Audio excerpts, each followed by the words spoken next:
Underwater, you can't breathe. Oke, selanjutnya Mas, tadi kan udah nih bagian organisasi. Pernah ikut UKM apa sih Mas?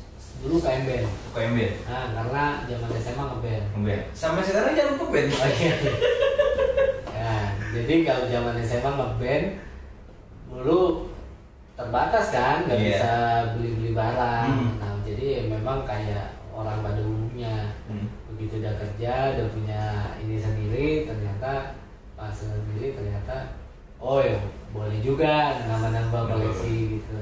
Dulu tuh nama bandnya apa tuh Mas? UKM band? Saya ingat gak Mas? Gak ingat. Benar-benar nih. Dulu tuh pernah bawainnya Muse. Oh, Muse bawainnya 311. Nah, oke. Berarti belum sempat bikin album atau lagu itu? Belum sempat. Karena dulu memang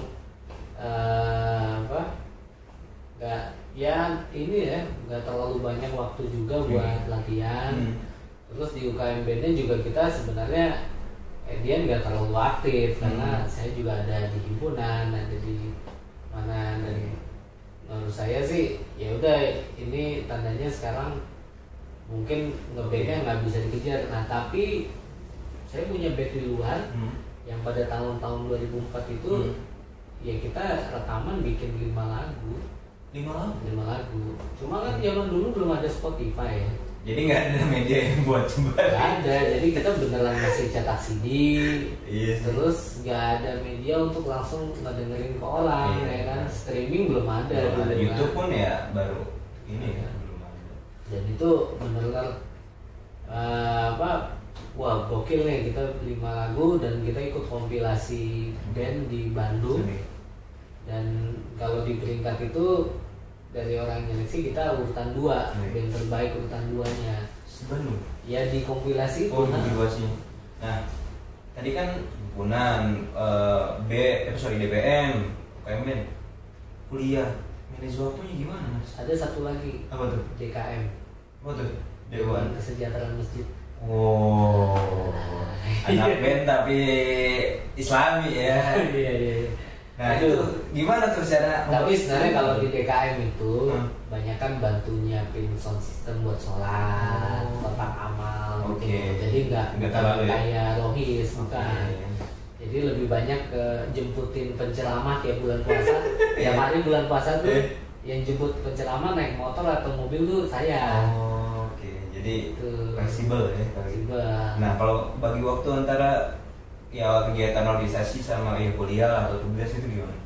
Nggak terlalu sulit sih ya.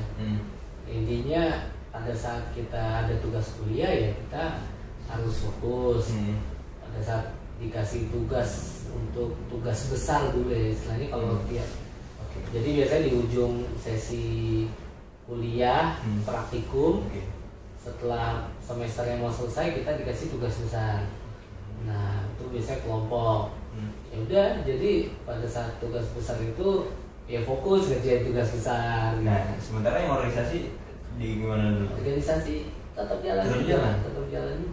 Jadi nggak di pending dulu nggak bisa. Jadi ini memang itu yang membuat kita jadi biasa multitasking ya. Multitasking dan nggak gampang excuse. Terus ada manajemen deadline ya. Iya, jadi kalau misalkan ya ini harus selesai ini ya, sementara yang lain juga selesai ya udah ini gimana caranya dua-duanya jalan. Pernah nggak sih Mas kayak selama organisasi ngalamin ya mungkin ada yang nanya kayak rapat dalam waktu yang sama, pernah nggak ngalamin? Rapat organisasi gitu, waktunya sama gitu. Ya pasti ada lah kalau dengan saya sih. Ada. Itu gimana sih kalau misalkan itu? Ya kalau dulu ya ini aja sih paling nyusul ya. Dulu. Izin dulu ya kayak gitu ya. Nah terus organisasi udah. Sekarang bagian tentang kehidupan kampus kuliahnya. Dosen-dosennya tuh tadi kan disiplin, muda-muda. Nah, proses menuju tingkat akhir Itu seperti apa? Pokoknya kan ya orang anak teknik kan ya, waduh susah nih teknik nih. Ya manajemen juga susah. Nah, teknik nggak boleh kayak paling susah gitu. Nggak boleh ya. Oke. Jadi ya menurut saya sih itu sesuai kapasitasnya aja ya. Yang penting kan tahu mau misalkan mau bikin tugas akhir itu apa. Terus gak usah yang rumit-rumit. Gak usah rumit-rumit. Jadi malah kalau saya itu start dari belakang, dari ujung. Start dari belakang. Nah, gimana? Dari kesimpulan. Oke. Jadi bikin tugas akhirnya itu dari kesimpulan. Jadi saya mau kesimpulannya gini. Nah, terus baru nyicil ke atasnya. Metodenya gimana, terus analisisnya gimana, naik lagi ke atas sampai ke dasar teorinya. Jadi akhirnya bisa fokus selesai. Nah, dan itu sampai sekarang ngerjain tugas selalu begitu saya. Kesimpulan. Jadi kayak saya misalkan kita punya tugas dari bos, pening pasti kan. Aduh, kapan mulainya gitu kan. Akhirnya supaya nggak takut untuk memulai, karena kalau buka dari halaman 1 itu kalau saya ya, buka dari halaman 1 itu buat buka ke halaman 3 aja bisa lama. Kenapa tuh?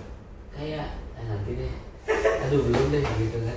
Iya sih. Tapi kalau bukanya dari bawah, karena apa yang ditulis di bawah itu berkaitan dengan atas. Nah jadi ngecek tuh gampang.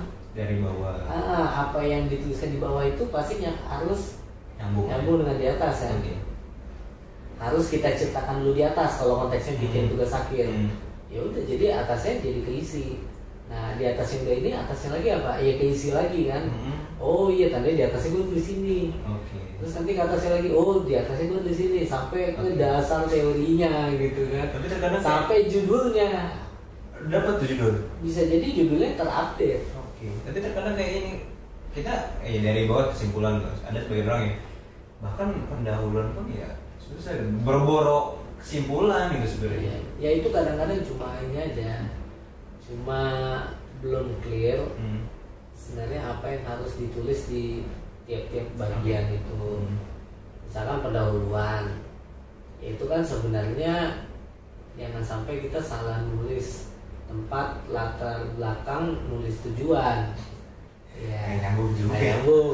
Pokoknya latar belakang itu ya murni masalah. Udah itu yang dikuatin. Ini masalah banget nih kalau nggak ada tugas akhir kita, masalah ini akan tetap ada di dunia gitu kan. Iya. Nah terus nih, banyak mindset orang STT adalah sekolah kedinasan. Orang yang masuk STT langsung masuk kerja di Telkom. Benar atau tidak? Iya itu ya. Padahal kedinasan itu cuma 2 tahun. Kedinasan 2 tahun doang? 2 angkatan. Tapi legendanya hidup gitu. Angkatan berapa tadi Mas? Angkatan terakhirnya kedinasan itu 92. Nah, jadi cuma 91 dan 92 yang udah itu doang? Dinas udah itu. Nggak ada lagi? Nggak ada lagi. Tapi mindsetnya kayak sekarang gitu? Iya, karena dulu memang sampai banyak yang membatalkan universitas negeri, terus milih masuk STT Telkom karena dijamin ikatan dinas dan punya kurikulum yang spesifik untuk dunia telekomunikasi. Berarti ya bisa dibilang Mas Ari ini nggak kebagian ya, nggak kebagian jauh banget ya kedinasan gitu. Karena saya kuliah 2003, yang ikatan dinas terakhir 92. Jauh banget. Jadi itu kayak udah hampir berapa tahun ya? Ya 11 tahun. 11 tahun baru ya udah lepas lah. Udah 11 tahun gak ada ikatan dinas. Berarti itu kalau misalkan ikatan dinas itu emang udah langsung masuk ke Telkom? Iya kalau ikatan dinas sih ya, karena kan kuliahnya gratis. Iya, malah dikasih uang jajan. Nah, karena duit udah keluar, ya dia diikat dong, bener ya? Kan namanya ikatan. Gak bisa. Namanya juga ikatan dinas. Iya, karena udah dapet duit ya, lu jangan kemana-mana. Lu udah investasi gua. Gitu. Tapi waktu itu seleksinya emang susah banget ya masuk SNT itu? Iya susah. Sampai ya sebenarnya banyak juga yang nggak diterima juga banyak teman-teman.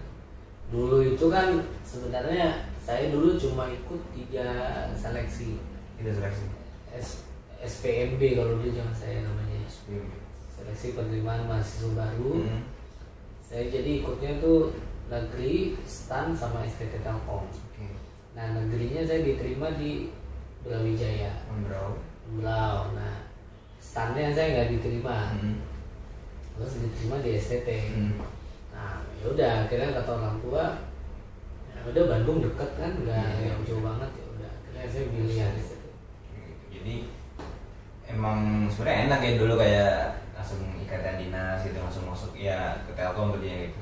Dan itu minimal berapa kalau misalkan udah ikatan dinas itu kerja di Telkom? Wah kurang tahu, tapi mungkin sekitar 2N+1 ya biasanya. N+1.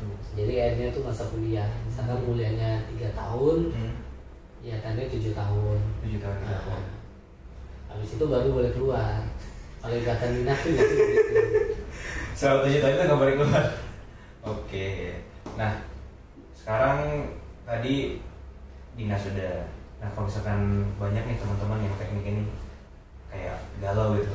Sekarang galau sih, lebih kayak mikirkan, nih gue kalau misalkan lulus dari teknik, sebenarnya passion gue nggak di sini gitu. Passion gue tuh ya boro-boro gitu, kayak ngoding gitu, malah nggak ngerti gitu. Algoritma pun banyak yang ya udah pas ujian ya sebisanya aja gitu kan, jadi nggak fokus lah kasarnya gitu.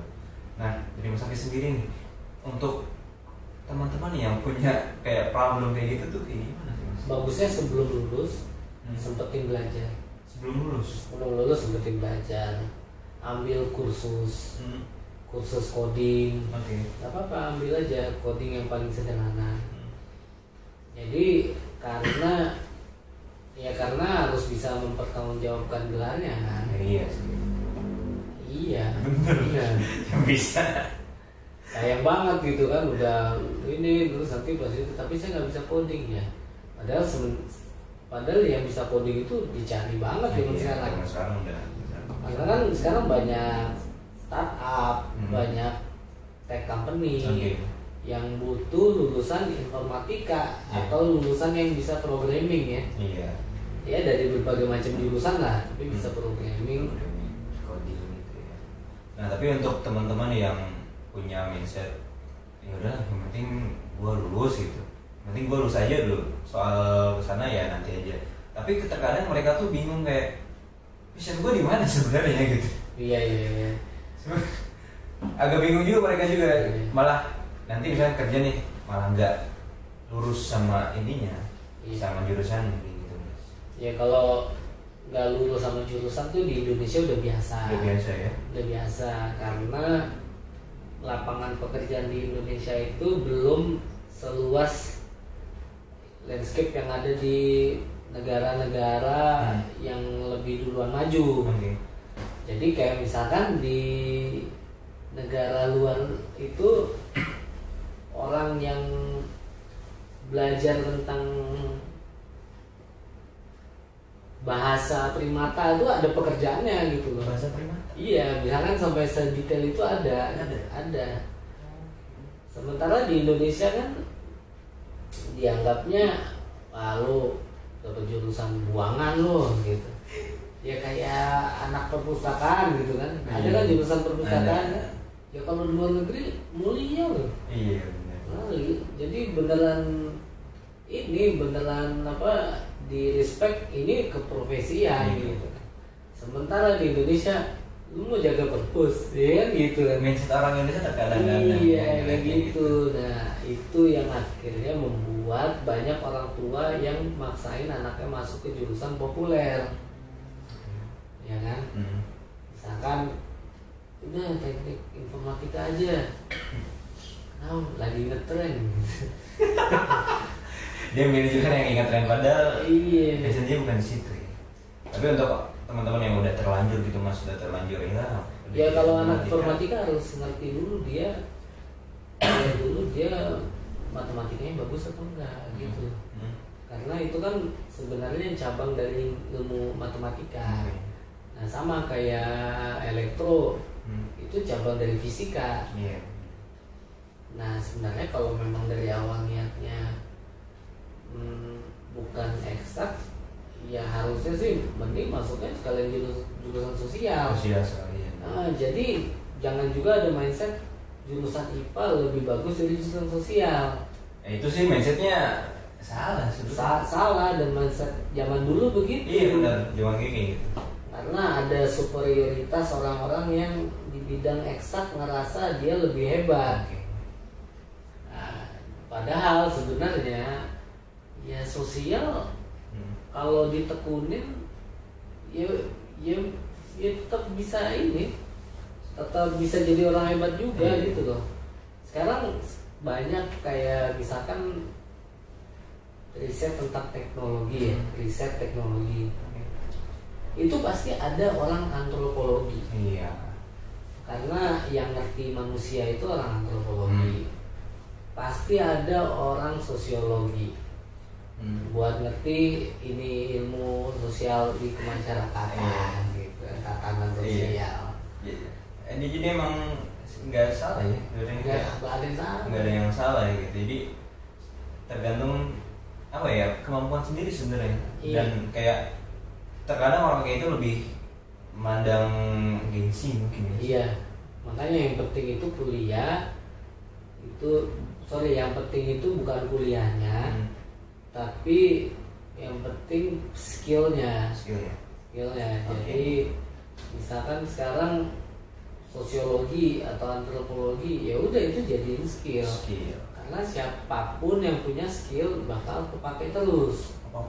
Apapun itu bakal bisa survive, bisa bekerja sendiri gitu. Nah sekarang gimana sih misalkan transisi antara gue udah lulus kuliah menuju kerja gitu, otomatis kan ya membiasakan diri dulu ya kayak. Kebanyakan orang tuh yang susah tuh untuk gimana sih transisi yang paling baik tuh ke dunia kerja gitu. Ya. Nah itu yang penting kita itu ini aja kali ya, apa? Kalau memang masuk ke dunia kerja, misalkan di perusahaan segala macam itu kan pasti ada hierarki, ada organisasi gitu ya. Tapi bukan berarti untuk membuat kita itu, kecuali di militer. Nah, tapi kalau misalkan di swasta, intinya peluang berkembang itu ada. Yang penting kalau kita pertama kali masuk di dunia kerja, ya harus adaptif dan harus bisa memuaskan pengguna kita gitu lah kalau kasarnya. Iya, karena kayak sekarang itu kita bukan kayak zaman dulu yang mindsetnya itu pokoknya gua kerja di sini sampai 30 tahun lagi ya, enggak. Jadi jangan. Iya, nah, jadi kejar aja terus jenjang karir, enggak usah terlalu ambil pusing masalah gua harus di sini terus, enggak. Ya kan, karena itu tadi, karena semuanya itu juga balik lagi ke pengembangan diri kita masing-masing kan. Yang penting sih kalau di dunia kerja itu ya kita udah datang dengan skill ya, dengan kapasitas gitu. Jadi kalau bosnya minta sesuatu yang untuk dikerjakan, kita bisa catch up gitu ya. Dan pasti kan dilihat lagi dulu kuliahnya jurusan apa nih kan gitu ya. Iya, pasti di challenge pasti. Emang lu ini emang bisa lo ya gitu. Jadi ya intinya harus disiapkan dulu ya skillnya. Walaupun misalkan ya skillnya belum levelnya belum tinggi, yang penting dasarnya pun udah terkuasai. Iya. Oke. Nah terakhir Mas, kasih ujangan dong Mas. Kasih ujangan sama penonton, penonton video yang pertama kita ini. Kadang nih sekarang nih masalahnya adalah banyak yang lagi skripsi semester akhir gitu. Kadang mager, malah kayak ya udah lama mager ya akhirnya kerjain. Ada yang semester tengah-tengah nih, kayaknya gue salah jurusan deh. Salah jurusan, jadi kayak mau lanjutin jadi mikir gitu. Malah yaudah gue buka bisnis aja deh. Akhirnya kuliahnya selesai. Ada yang lulus malah bingung mau kemana, passionnya pun dia belum nemu kayak gitu. Boleh kasih ujangan Mas? Wah itu ini ya, apa banyak banget case-nya ya. Case-nya banyak banget. Yang pertama kalau misalkan udah tinggal skripsi, ya saya tuh dulu akhirnya punya kesimpulan kalau skripsi itu urusan mau nggak mau, mau atau enggak, iya, aja ya, mau selesai atau enggak, bukan bisa nggak bisa, karena semuanya itu bisa kita adjust. Misalkan di ide awal kita pertama ternyata terlalu ambisius, wah ternyata malah nggak ketemu ininya apa titik akhirnya. Kayak tadi saya sempat singgung di awal, ada konsep mulai dari belakang. Kita bikin dulu kesimpulannya, ya nebak dulu kesimpulannya apa, poinnya, terus naik ke bab sebelum kesimpulan ya analisis, terus naik lagi ke bab sebelumnya. Jadi supaya kita bisa dapetin yang kita mau sesuai dengan kesimpulan. Nah itu penting. Nah udah itu mau nggak mau. Jadi skripsi urusan mau atau tidak mau. Bukan bisa atau tidak bisa, karena semuanya pasti bisa. Asal mau. Nah terus yang case kedua. Bisnis. Iya, tengah-tengah tuh udah merasa kayaknya gue salah jurusan deh. Kayak udah nikmatin. Ya udah nyerah sendiri. Nah jadi kadang itu ini ya, misalkan memang ada di tengah-tengah terus hilang semangat. Nah sebenarnya coba ambil yang ini aja dulu, jadiin kuliah itu metode penempaan diri untuk membentuk karakter.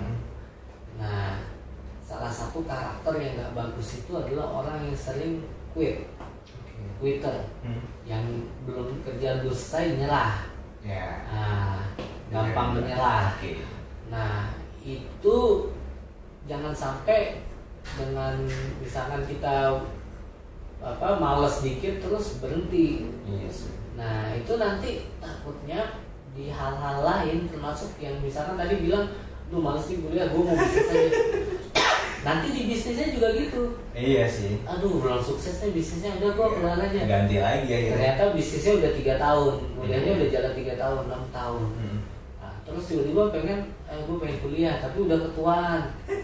Terus nyari lagi, akhirnya ngulang lagi kuliah dari awal. Akhirnya kan waktunya sia-sia. Jadi sebenarnya tipsnya kalau tengah-tengah itu udah agak malas apa segala macem, udah jadiin aja itu semacam pembuktian kita terhadap komitmen untuk menyelesaikan sesuatu. Sebelum ya kan? Nah, jadi pokoknya ya apapun yang kita mulai harus kita selesaikan. Mau hasilnya bagaimanapun. Makanya saya respect, kadang-kadang ada yang cerita, wah saya lulus mas tapi IPK-nya 2,5, 2,2 gitu. Yang penting lulus, tapi tetap kita respect karena dia mau nyelesain kan.